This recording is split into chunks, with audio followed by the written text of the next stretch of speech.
Okay, so today I'll be sharing about living and studying in Singapore. So these are today's topic. I think the particular topic you'll be interested in is the last two, my scholarship experience and tips and tricks for scholarship. So about me, you can call me Theint Thazin Lin or Crystal. You don't need to call me like the whole name. Crystal or Theint is just fine. And I am a business management student at RMIT University. I'm already in my last semester, so I'll be finishing my university soon. I have already graduated Diploma International Business, and I'm currently in the position of President of Marketing Department at Sim Career Champs and Business Development Assistant in Open Progo. So firstly, let's talk about the Singapore Institute that I attended. So it's called, in short, it's called SIM. Okay, so it's the #1 private university in Singapore and the only private university which has an actual campus in. I didn't mean that the other didn't have the campus or anything. It's just that, for example, like James Cook or VCA, they have like a whole building. It's not a real campus. It's everything is in the building. So it's which means that you can enjoy the student life if you don't have a real campus. So that's why I said that this is the private university, only private university that has an actual campus in SG, and it offers different range of courses, business and IT, but the main is business, of course, because the name also is like management, right? So it's, of course, it's a main in business management. So for SIM, if you want to enroll in SIM, before these diploma courses, I think like if you finish ILBC and stuff, you have to go like 6 months of business training first before you actually get into diploma. But I finished from like 10th grade in Yammer school, so I don't need to go through that training. So I enrolled in a diploma. So these are the 4 main diplomas. They now have like a lot of other diploma as well, like marketing, HRM, and stuff. But these are the main courses you have to take, if you want to get enrolled into SIM. So diploma in management, this is the course where everyone wants to enroll in. It's in a high demand, and diploma international business is the second best one, if I have to say. And there are many people in diploma in finance and diploma in accounting. Only people who wants to like really like if you're someone like who is sure that I'm going to finance in a university, then you can go to diploma in finance. Those people are in those classes. So yeah, after you graduated from diploma, you can choose a lot of university that partner up with SIM. Here's my school, RMIT, and here is University of London, University of Birmingham, and UOB. These 4 are the how should I say, the most popular ones in our school. Okay, RMIT is the most popular. Then the second one will be UL, and then University of Birmingham and UOB is some people go there, but not many people go to UB. There are also other partner school, for example, like UOW. If you want to like specialize in big data and stuff, you should actually go to University of Wollongong. And here is University of Warwick and University of Latrobe. Everyone is different because for RMIT, right, most people in business go to it. For UL, if I have to say, people in econs and finance go to it. For University of Birmingham, because of the module that it is structured, people in international business go to it. People who are interested in international business go to it more, because for University of Birmingham courses, if you take part in the international business, you have to visit to at least 3 countries before you graduated. So like you have to attend in London, and then you have to choose other 2 countries that you want to attend. This is a pretty interesting one, but it's also very, very costly. So yeah, and people who want to go to UB go there. It's in USA. So yeah, these are the university that partner up with SIM. So yeah, here's my school. Here's my university school, RMIT. RMIT is one of the top 10 university in Australia, and it is located in the Melbourne. It also it mostly is popular for art and design and its IT courses, but it also deliver architecture and business courses as well. So yeah, that's pretty much about my university. So now let's move on to why you should choose Singapore. Before we talk about this, what I want to add is if you're a person like who want to be like cost saving, but at the same time you want a degree from the Europe ones, then you should actually go to Singapore. You know, like Singapore University partner up with like most of the most of the Europe university. And the fact why I have to say is because like you can transfer your last semester or last year if you want to. It is very flexible. That's why you should choose like universities in Singapore. So first, the reason why you should choose Singapore is there's no language barrier. All the Singaporeans speak English. There are Cantonese like Chinese, but they all speak English. And culture and diversity. Singapore is an Asian hub. Many people in Asia, not only in Asia, like many like foreigners even come to Singapore just to start like business. This country is small. It's just an island, but the country is very good to start your business. There are many entrepreneurs there. You can meet a lot of talented people there, and it's very safe. It's very, very safe. Like you can go out like at middle of the night and no one will just disturb you. You can just go your way. So it's a very safe one. And healthy living environment. If I had to give an example for this, it's very obvious when COVID was happening and I was still in Singapore.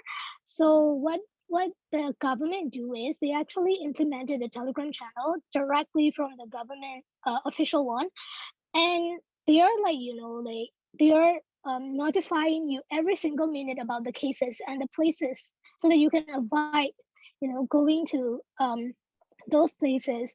So yeah, the government implemented a very healthy living environment. And close distance, what I mean by this, it's just a small island. It's even smaller than Yangon. So like you can just go everywhere like in a day. Like you can visit Singapore in a day, honestly. Like the trains are like it's all the places are like 1 or 2 stop. So yeah. And job opportunities. Yeah, because of it being an Asian hub, there are a lot of job opportunities in Singapore. But take note, what I want to say is if you can have a lot of job opportunities, but the fact is there is also like discrimination and stuff, because I think like most of it's okay, I'll just explain. So what I mean by this is actually for a company to hire a foreigner, they have to actually hire like there is a quota how many Singaporean the company should hire first. Only after that quota the foreigners can be hired. So it has a lot of job opportunities, but you have less chances to land the the job.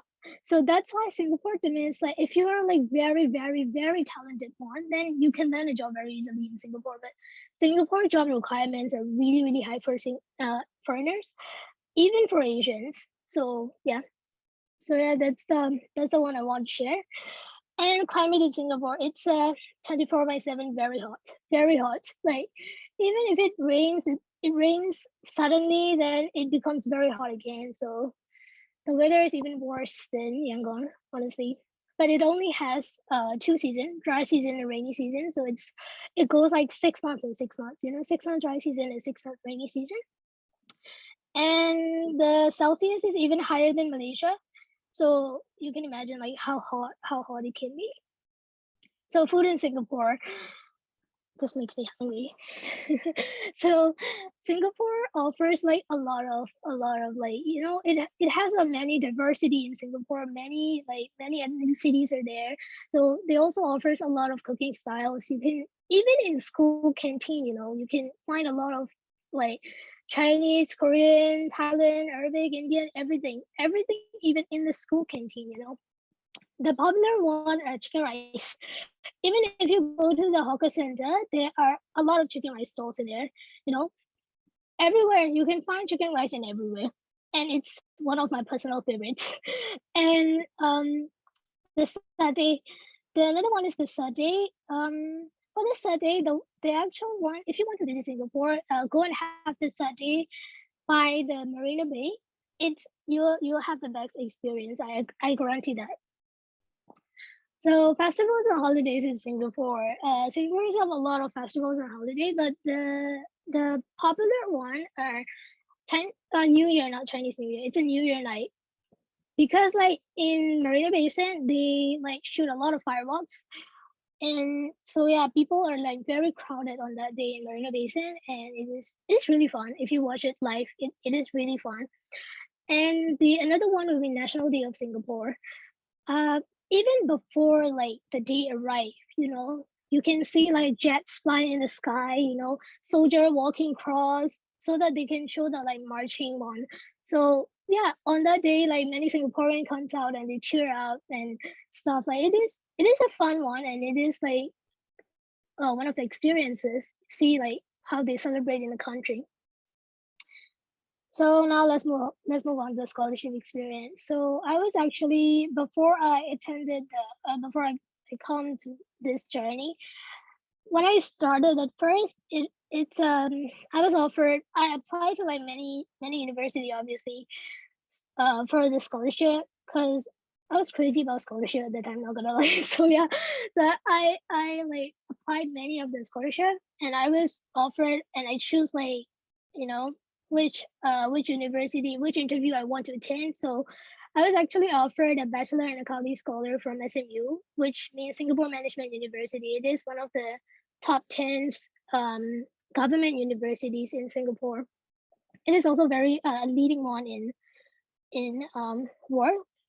So yeah, I was offered by that, and actually I rejected it because it is a bachelor in accounting, and me and accounting didn't match. I can't do accounting. So yeah, that's why I rejected the scholar, and I took the same diploma scholarship. So yeah. So for the scholarship experience in SIM, the first is obviously it's cost saving. The thing to note, one thing to note is, you know, like Singapore, even Singaporeans said, like, you know, they are giving you a full tuition fee stuff. It means only the tuition fees, not the living expenses. You have to pay for your living expenses. They won't pay for it. Not any school will pay for it. Even the government school don't pay for it. So that's the one thing to know. But the tuition fees are a lot. So if you get a scholarship, it's a very cost saving one. And what my school demand from me is being a student ambassador, which means like being a role model for new students, new international students, and helping them and in charge of events and stuff, you know. So yeah, that's what student ambassador works. And I get a lot of network there.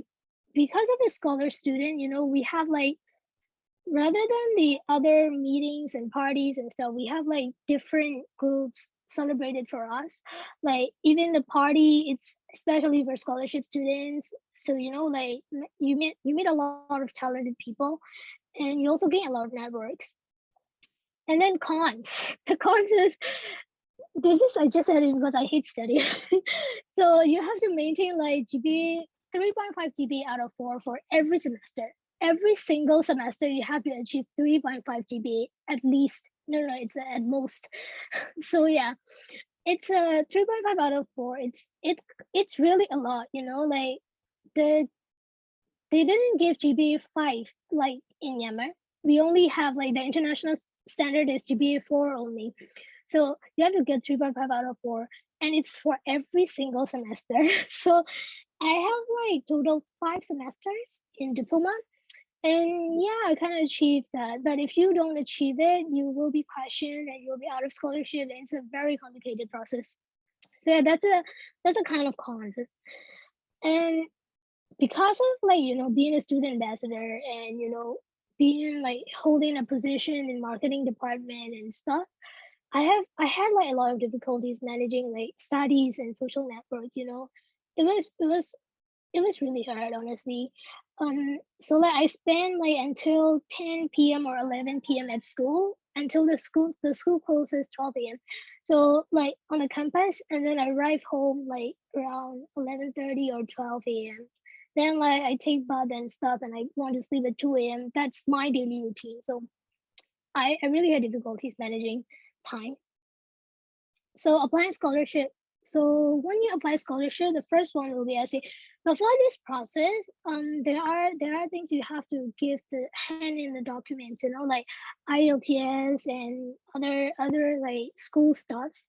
So for IELTS preparation, I have to say, like, you know, just practice and just go for it. Believe in yourself. That's all I can say, because IELTS also depends on your luck, like especially speaking. If you It depends on like if you are going to talk with the Burmese or foreigners, because foreigner gives you more marks and Burmese they don't give you more marks. So yeah, that's for IELTS. And for scholarship essay, right, you have to really prepare for it, because if you pass a scholarship essay, it is kind of like 80% guarantee that you'll get a scholarship, you know. Even before the interview, it is 80% guarantee, because you know they read your scholarship essay very carefully before they select you, and they read it again and again before deciding, because you are choosing among the like whole international students, not only from Myanmar, it's Indonesia, you know, Germany, so like a lot of international students. So your scholarship essay is very, very important. So what I did was I prepared my essay events at least 2 weeks from the applying date, but some people prepare like events in 1 month, but I think it's too much time, so I did I did like 2 weeks. So after I write the draft, I have to read it again and again, like, you know, daily. I read it daily, like a bit and bit, and I fix it like, you know, part and part, so that like it comes out like the final product is like very you know, very perfect. It has to be more than perfect, honestly, if you want to gain a scholarship. So yeah, so you have to like read it thoroughly and carefully every day. You have to check again and again, you know, think about like what might be the, you know, like those reader wants, and you have to give them like, you know, you have to think from like two sides, what the reader wants and what you want to say, and you have to say like what they want to hear from you. You can't just say like whatever you want to say, honestly. You have to say what they want to hear from you as well. In the scholarship, you have to edit, you know, like hints and stuff, you know. So yeah, this is for the essay. And for the interview, before the interview you will get like 1 week time. I think it's 1 week time. So yeah, it's kind of like 1 week time. So what you have to do is, what I did was like I go through like a lot of YouTube videos. I search for the questions, and I thought about like how the interviewer will ask me, what kind of questions will come up, you know. So yeah, so you have to prepare a lot. Like you just look at it in the mirror and talk to yourself, you know, like being the interviewer. And also like this is important, you know, research about the school you are applying to. You can't just go to the interviewer like blindly and just answer whatever you want to, you know. Like know what your school will do like after you gain the scholarship, you know, what you're going to give them. Because like I'm sure that most of the interviewers will ask, like, you know, if you gain a scholarship, what will you do for us? You know, that's the one question. So you have to like know your school so that you can answer these questions, you know. So yeah, you have to know what to say, like come up with interview questions yourself, you know, write down, yeah, practice, and then like go into the interview with confidence. Prepare for the, you know, worst, honestly. So yeah, you have to prepare for the worst even after the interview. For me, from my personal experience, I really thought that I lost the scholarship, because like, you know, on that day I have a technical error and my video didn't open on that day. So like yeah, I did the interview, but all I know in my head was like, I'm gonna lose this scholarship. I'm not gonna get it. So yeah, so literally I cried after the interview, but I didn't expect to get the scholarship. But then like after like 2 or 3 weeks, they informed me that, you know, like you're selected, blah blah, and yeah, I got the scholarship. So yeah, when you go into there and if you meet an unexpected situation, just prepare for the worst and also like be confident in yourself and just answer what they want you to be, like don't be nervous so much, You can be nervous, of course everyone will be nervous, but don't be nervous so much like your voice is shaking and stuff. You have to also show that you have it to get that scholarship. You have the confidence. So yeah. So that's pretty much it. I think, yeah, that's pretty much it, guys. So if you have any questions, feel free to ask me, and thank you.